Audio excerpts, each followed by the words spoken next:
Recording live from the Northeast Georgia Business RadioX studio. This is Northeast Georgia Business Radio. Welcome back, folks. Welcome back to another exciting edition of Northeast Georgia Business Radio. I'm your host, Tom Sheldon. And yeah, we're coming to you live from the beautiful Empower College and Career Center of Jackson County. I have with me a great guest, and yes, I know all my guests are great, but guess what? They are. I have with me a gentleman. I think you can say he's well-traveled. I think he knows a lot. He may not admit it, but I know he does. He's also a former Marine. If you can really be a former Marine, I think we all know once you're a Marine, you're always a Marine. But now he's doing some education, but the education is in the name of God. Ladies and gentlemen, with me today from One Kingdom, Pastor Dave Whitworth. Dave, welcome to the Northeast Studio. Thanks so much, Tom. Delighted to be here. I built you up, man. I built you up, brother. You really did. Everything I said was true. Except for that knowledge part, man. I'm not so sure about that. That's your passion, though. Yeah, it absolutely is. Yeah, it is. Sure. Yeah, it is. Hey, I'm bold, but I am not going to fib sitting directly across from the pastor. Okay. Well, I'm not that bold. Tom, if you do, that's okay. We actually see that quite a bit. That's a whole different podcast, Dave. It's good stuff, brother. Welcome, man. Thank you. How are you? Yeah, very well, thanks. I really appreciate you having me. You just got back from Scotland. I can't wait to talk about Scotland a little bit. Yeah. I was over there for a week. We are planting a church over there. Congratulations. Yeah, thanks. In Glasgow. And we're doing something a little different. We're actually using a coffee shop to plant the church. They have coffee shops in Scotland. They do. They have quite a few. I thought they just had like Scotch thing. Well, that's every other corner. Every other corner. Yeah, I got you. Yeah. Okay.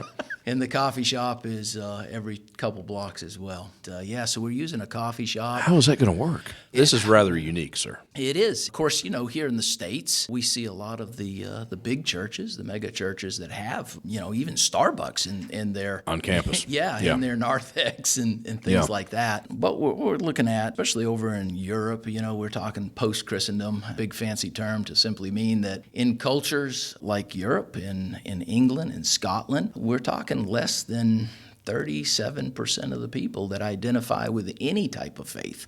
Low? Just that low, yeah. Not just Christianity, but whether that all would faith. Be all faith, Judaism, Islam. So it's a different approach. It's taking an approach that is non-threatening to people. It's an opportunity for something that people to plug into that they would do on a normal day-to-day basis, but at the same time, we're unapologetic that it's a Christian coffee shop. Absolutely. So we get to share the good news in just everyday language with folks as we serve them coffee. So we're excited about it. 37%. That's crazy low. It really is. You hit me with that. Yep. Any idea why that is so low? That's a super open-ended question. Oh my goodness! Now you just want to go deep right from the I beginning. love to go deep. What are you talking about? That's what we're here for. Okay. Yeah. Well, I sort of first got my eyes open to post-Christendom Europe, if you will, when I did some doctoral work over in England. I lived over in England for a couple years. I said you were well-traveled on the intro. Yeah. Oh, yeah. And at that point, it was my wife and I and two young daughters.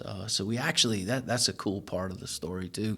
Our children at the time were in the largest elementary school in the state of Georgia.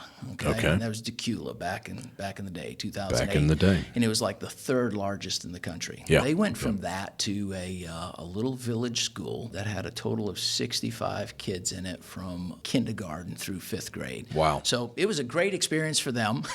One they definitely would not have gotten into Decula. No, absolutely not. But I guess that's sort of the intro to... that's like two classes in any grade level. Well, exactly. 65 kids. Yeah. And it was wonderful for them. For me, I was just doing a lot of research, writing, and teaching a class at the local college while I was working on this doctorate. But that's when I got exposed to, oh my goodness, this is not the Bible Belt here in England or the UK or any of Europe for that matter. A lot of people, I guess arguably, as you would say, as they became more independent, thinking more independent from faith, but more dependent on governments or other agencies, they said, yeah, we don't see the need to be participating in faith communities anymore. This pandemic, COVID, no matter what you thought of it or what anybody thinks of it, it was a major cultural shift in our society. Oh, it was. And it was. That's honestly, Tom, how we came about at One Kingdom. And the reason that we came about is we were just folks from different churches, and our churches had closed down. And I get a call, I guess it was probably July of 2020, from some good friends of a church that I had pastored previously, or pastored at previously in Decula. And they said, hey, Dave, wow, we got an idea. How about what do you think about the idea of doing an outdoor praise and worship service? Yeah. And I'm like, man, I don't have to think about that. I think that's a fantastic idea. Why aren't we doing it already? And then they said, well, will you come and speak? And I'm like, okay, yeah, you got me there. Yeah, absolutely. So I said, sure, I'd love to. So we set something up for that next month. I guess it was July because we set it up in August and did it outside this family's home. We wanted to be mindful of, rules and regulations and all that stuff. Sure. So we met outside, had a great gathering. People really enjoyed it. And they said, can we do it again? So we look around and we're like, sure, we can do it again. So we started doing it on a more regular basis. Outside still, and then cooler weather started rolling around. Right. And they're like, what are we going to do? And we all looked at each other and we're like, well, let's just go inside. And, if people are concerned, they can wear a mask if they want to wear a mask. If they don't want to wear a mask, they don't have to wear a mask. So that's sort of they could go home. Oh, yeah, exactly. If they really didn't feel comfortable, they could stay home. Well, that was sort could of you our zoom them approach. in maybe? Yeah. I don't know. Yeah. I mean, well, we did all that. I'm not trying to be a smart aleck here, but I mean, if someone's not comfortable, they could stay home. Well, I appreciate your perspective because that was ours as well. Let's treat adults like adults. Yeah, let them make actually their own make decisions like and live with it. If you sane-minded people. Yeah, if you don't feel good, then don't come. Stay home.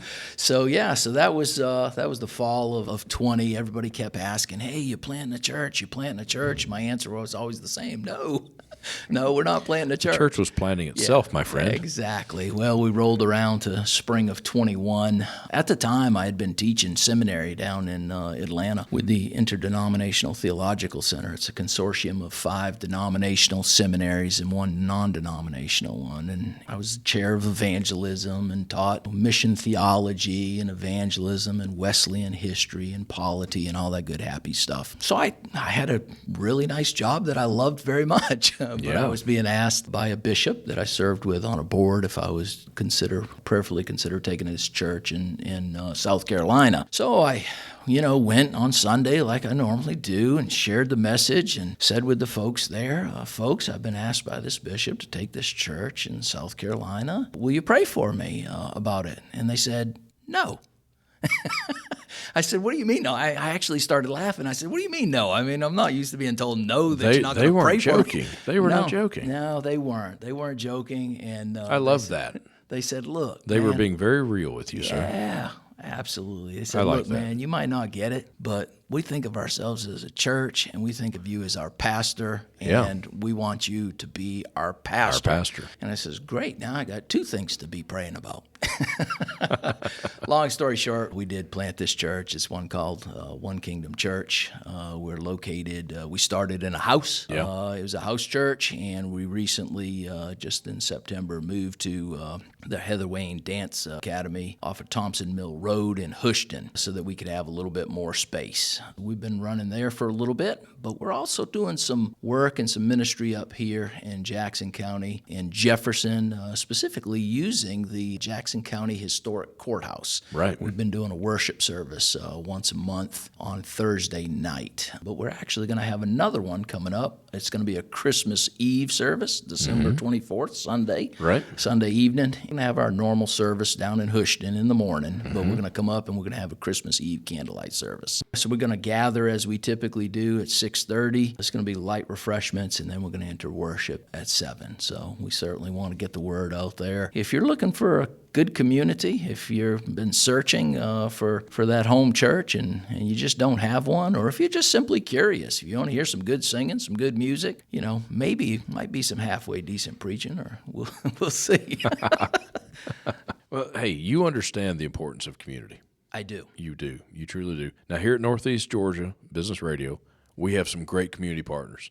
One of our great community partners is Chubby Hippo Signs, specializing in commercial signage that helps your business get noticed with many types of indoor and outdoor visual communication products. Jeremiah and his team can provide everything from a yard sign to digital printing and everything in between. Commercial pole signs, monument signs, electric message displays, you name it. Visit chubbyhipposigns.com. That's chubbyhipposigns.com. Turn your dreams and ambitions into successful business. And while you're at it, visit our new website, negabrx.com, to see all our great community partners. Dave, you still there? Yes, sir. Awesome. You didn't run off on me. Not too far. I got bills to pay around here, man. Big shout out to our good friends at Chubby Hippo Signs. Jeremiah and those guys are awesome. What were we talking about? We were talking about community. Yes. Yeah. The importance of community, building community. Love it. Yeah. That's you. That's like a can't- picture of you. Well, I don't know about that, but You're I know, doing it. I know it's You're doing it. I know it's important to me. I know it's important to not only us at the church and in the church, but we believe it's just right up there with what Empower does as far as education. It's about being there for people. It's about making connections. Yeah, it's about support. It's about having that friend that'll have your back when things are tough, but also, as we talk about in the life of the church, offering each other some accountability as well. Yeah. Especially when the congregation says, no, you can't go to South Carolina. And yeah, sort of Hey, have now. to listen to them. Yeah, so You might want to. I did. Apparently you did. I'm Right. glad you did. You wouldn't be here right now. That's right. No accidents. No chance. I don't believe it was an accident. Exactly. I don't. So how did you get involved with the historic courthouse down here in town? That's a good one. Is that a story we can tell? Yeah, absolutely. Okay, good. Yeah. Good. So it's, We hadn't talked about this before. I don't like to ask questions I don't know answers to, That's a good point. Oftentimes You don't just show up down there and say, hey, we're going to sing here, we're going to do this. No, and no, I hadn't set foot in the courthouse when it was a court either. But, Good. Yeah. So I had not either. Now, I've had jury duty right, at the new right. one. Sure. But other than that, knock Yeah, on wood. so no, this is Knock on the wood. short part of that story, Tom, is that when we were moving from being the house church into a new location, we'd have more space. Right. We sort of just canvassed the area. Mm-hmm. So we looked at a place. We found a place in Winder. We found a place in Houston, and we saw this historic courthouse up here in Jefferson. Right. So what we did is we just put these options together for the church family, brought it to them, and let everybody have a vote as far as where would you like to see us for the time being. The Houston address won out. Yeah. Slim margin, but, wow. but they did win out because it seemed like there's more folks right there in that Toward that side. Toward that side. But there's a lot of folks that really fell in love with the historic courthouse as well. Yeah. And that's why Hard not to. we met some wonderful folks up there. Oh, gosh, the yeah. event coordinator is Sonia Jones. She's And, awesome. Yep. Thank the world. I believe of- that's how you and I met. That's it. Exactly. Met with Sonia and some of the folks that work there. They were just so excited that we were considering it. They said, look, even if you don't pick this, will you come up here and do some things? Yeah. It's some ministry. And we said, absolutely. We certainly will. Yeah. And off you ran. That's it.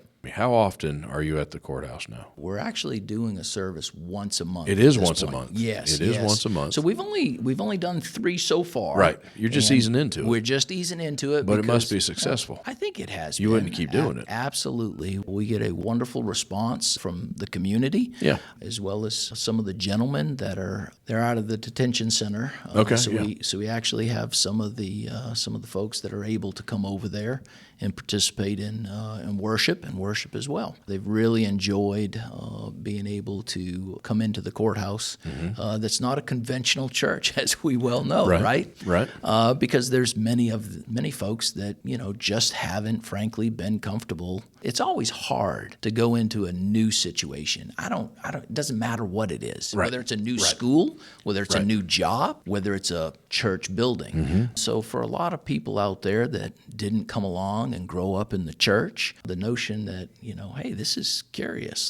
There's some kind of a service going on at a historic courthouse. Let's go check it out. So we've had a good response from folks that actually have never even been to church before. Now, you're big on education. Yes. The education word appears a lot as we've been talking. Sure. The Word of God.